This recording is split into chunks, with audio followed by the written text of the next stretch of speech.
হাত উত্তোলন করলেন, বললেন আল্লাহুম্মা ইহদি উম্মা আবি হুরায়রা, আয় আল্লাহ আমি দোয়া করতেছি আবু হুরায়রার মাকে হেদায়েত নসিব করো।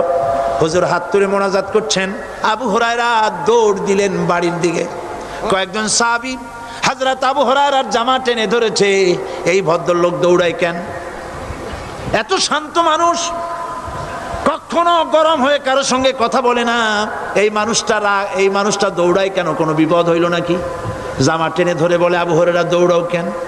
হযরত আবু হুরায়রা বলেন জামা ছেড়ে দাও, কোনো বিপদ আমার হয় নাই, আমি দৌড়াইয়া বাড়ি যাই দেখতে চাই।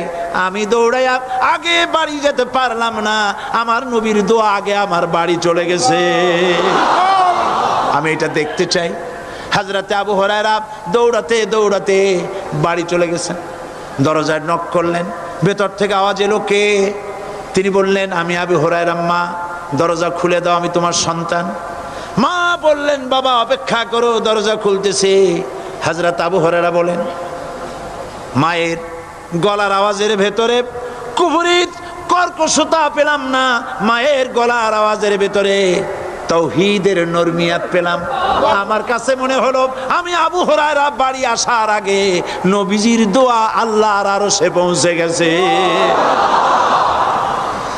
আবু হুরায়রা বলছেন মা আমার কিছুক্ষণ পরে ঘরের থেকে বেরিয়ে এসেছেন, আমি দেখলাম মায়ের শরীর ভিজা, মাথার চুল দিয়া পানি টপকাচ্ছে।